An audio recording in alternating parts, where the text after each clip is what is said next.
Bagong harvest dito sa Connecticut. Fresh from the farm. Yan lang sa may gilid.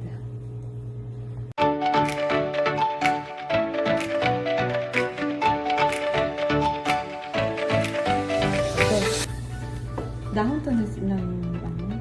Garlic. Sigurado ka? Oh, Okay. garlic scape. They call it garlic scape and garlic stem. Dahon to ng ano, this is a garlic stem. Parang spring onion. Para siyang spring, pero pag nagano siya, para siyang spring onion. Then, kinakain, pwede pala siyang kainin. Ayan. So, tignan natin kung anong lasa. Parang Chinese, ano ba to? Chinese ito. Ay, na to guys, oh. So, hihiwain mo lang siya ng ganito, pakaba. Pakaba naman dito, pwede siya. Then, lang. Medyo, ano lang kasi, medyo mahirap lang siyang i-slice.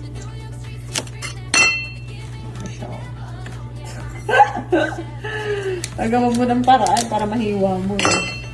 Kasi ano siya, kulot-kulot siya. Ang tawag doon? Yun siya. Man natin. Pero narinig ko na masarap to. May healthy.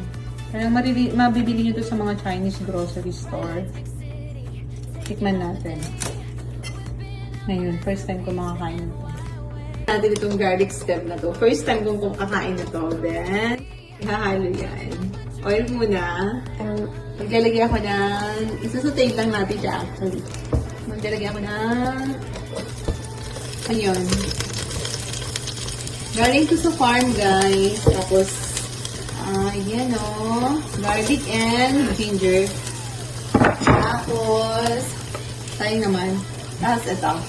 Then, yung ating ground beef. Ano ito? Dito pa lang maglalagay na ako ng ano yan. Maglalagay na ako ng paminta. Itong salt na to may garlic.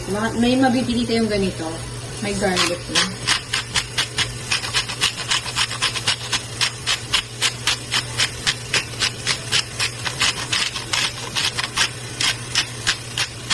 Meron ako dito na pang seasoning natin. Para siyang at sweaty powder.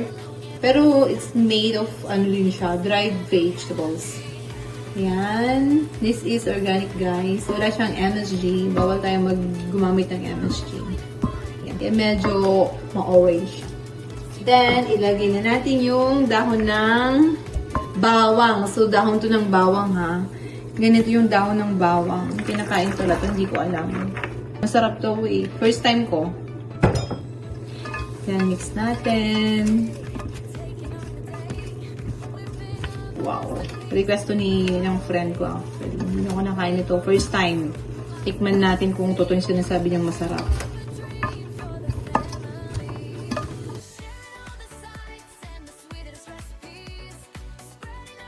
So, nalagyan ko ng onting soy sauce, toyo. Pampalasa lang.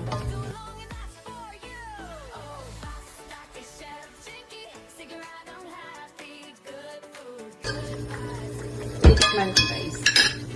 Tikman natin kasi first time kong tumigim ng dahon ng bawang.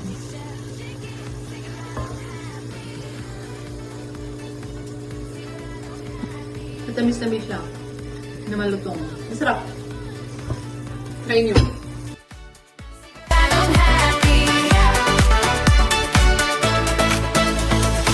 Bright lights, big city, taking on the day.